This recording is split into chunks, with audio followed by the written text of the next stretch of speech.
अरे ये क्या बात हुई?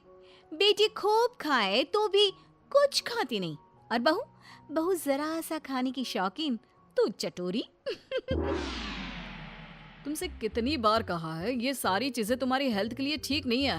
तुम रोज रोज क्यों बनाती हो? रोज रोज कहाँ, कल कहाँ बना था।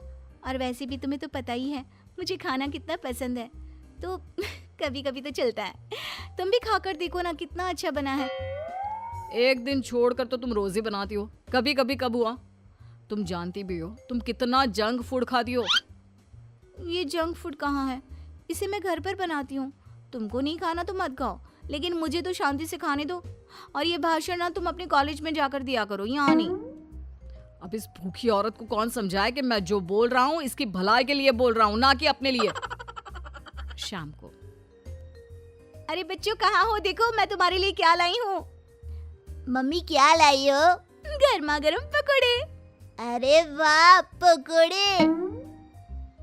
तुम फिर से कुछ ले आई? खुद तो खाती ही हो, ऊपर से बच्चों को भी ऐसा खाना खिलाती हो। दोनों माँ बेटे का साइज बिल्कुल एक जैसा है। मम्मी देखो ना, पापा मुझे मोटा बोल रहे हैं? कैसे बाप हो तुम?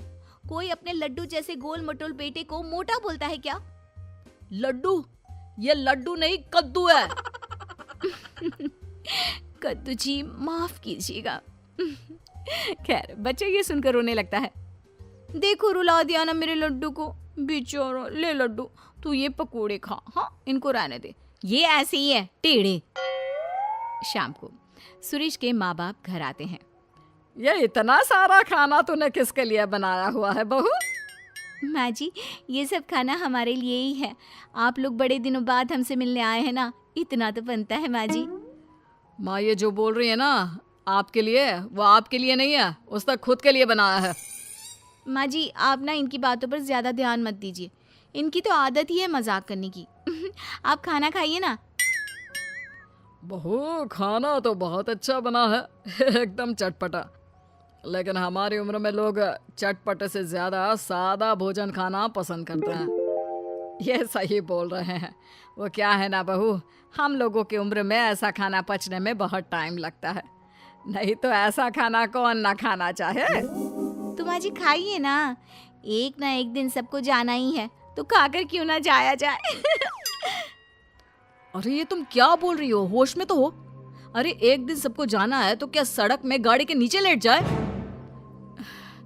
लगता है खाना तीखा बनाते बनाते बहू की जुबान भी बहुत तीखी हो गई है। बहू सोच समझ के तो बोला करो कि क्या बोल रही हो। माँ जी आप थोड़े दिन और रुक जाइए, मैं आपको रोज ऐसा खाना बनाकर खिलाऊंगी, फिर तो आपका पेट भी इसकी इजाजत दे देगा।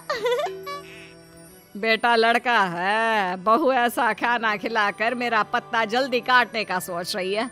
भगवान बचाए ऐसे बहू से। ठीक है माँ जी, लेकिन थोड़ा खाना और तो लीजिए। नहीं नहीं बहू, मेरा बस हो गया। और ससुर जी आपको तो लेना ही होगा। अरे नहीं बहू रहने दो, मेरा भी बस हो गया। वो क्या है ना, मुझे डॉक्टर ने आजकल कम खाने को कहा है। अरे पूछना बंद करो, तुम्हें समझ में नहीं आता। वो इस खाने को खाना नहीं चाहते। ये खाना हम ही क्या, अगर कुत्ते बिल्ली को भी खाने को दोगी ना तो वो भी ना खाए, इतना तीखा है। तुम तो अपना मुंह बंद ही करो, तुम लोग नहीं खाओगे तो क्या हुआ, मेरा प्यारा बेटा जरूर खाएगा। इतने में बच्चा दौड़ कर आता है। लो आ गया, शैतान का नाम लिया और शैतान हाजिर। खिलाओ इसको और गेंडा बना दो। अरे लड्डू, ये लड्डू कद्दू में कैसे बदल गया, कितना मोटा हो गया है। सच्ची दादी मैं मोटा हो गया क्या? लेकिन माँ तो बोलती है मैं वैसा का वैसा ही हूँ, 1 इंच भी नहीं बढ़ा। अरे कितना कमजोर है मेरा बच्चा, हाय मेरा बच्चा। सच कहा, तुम्हारी माँ ने तुम्हें 1 इंच भी नहीं बढ़ने दिया, बस पेट बाहर आता जा रहा है। माँ जी ये आप क्या बोल रही हैं, कहाँ है मेरा बेटा मोटा, इसे तो तंदुरुस्त बोलते हैं। तब तो मुझ जैसे को हड्डी बोलते होंगे ना। आप सभी लोग ना मेरे बेटे और मेरा मजाक मत उड़ाइए। चल बेटा हम चलते हैं हमारे कमरे में, वहीं जाकर खाएंगे। ऐसे ही सुरेश की बीवी कुछ न कुछ नया बनाकर खाती रहती थी, लेकिन एक दिन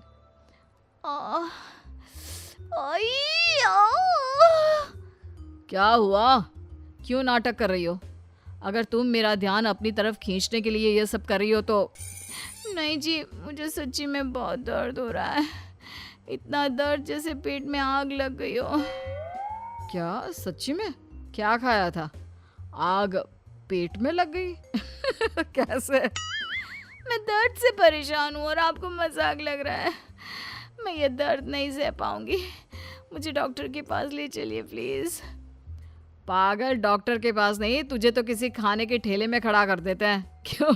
वहीं जाकर तुम ठीक हो जाओगी। सुरेश अपनी बीवी को पास के हॉस्पिटल ले जाता है और उसे दिखाता है। डॉक्टर जी, क्या हुआ है? मेरी बीवी को ऐसा क्यों लगता है जैसे उसके पेट में आग लगी है? कहीं ये... पति डर सा जाता है, लेकिन तभी अरे नहीं नहीं, कुछ नहीं। वो क्या है ना, लगता है आपकी बीवी कुछ ज़्यादा ही तीखा खाना खाती है। अब आजकल की औरतें कहाँ ऐसा खाना खाती हैं, लेकिन अब इसी के कारण इनके पेट में इन्फेक्शन हो गया है। अच्छा, तो डॉक्टर ये इन्फेक्शन सही कैसे होगा? ये तो तीखा खाना छोड़ ही नहीं सकती। नहीं छोड़ सकती तो क्या होता है? अरे भैया, इनको तीखा और बाहर का खाना बंद करना ही होगा, नहीं तो ये इन्फेक्शन फैल गया तो अच्छा नहीं है। इसका ऑपरेशन करना पड़ेगा। फिर तो ये गजब सा फिगर है ना भाभी जी का वो अम्मी जी जैसा हो जाएगा। बाकी भाभी जी की मर्जी। नहीं नहीं, मैं मोटी आंटी जैसी नहीं बनना चाहती, पर डॉक्टर साहब, अच्छा मैं ये सब खाना छोड़ दूंगी। पति डॉक्टर को देखता है और फिर तुमने सुना डॉक्टर की बात? तुमसे कितनी बार कहा मैंने, लेकिन तुम नहीं मानी।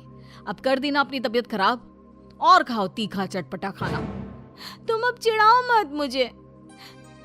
अच्छा तुम ये डॉक्टर से पूछ कर आओ ना कि हफ्ते में 1 दिन खा सकते हैं क्या? उस वक्त तो डर के मैंने बोल दिया था, लेकिन अब मुझे मुश्किल लग रहा है। यहाँ जान पर बनाई है और इसको खाने की पड़ी है। अभी भी आधी रात को मेरी नींद खराब कर तुमको अपने खाने की चिंता हो रही है। यार कुछ तो सुधर जाओ।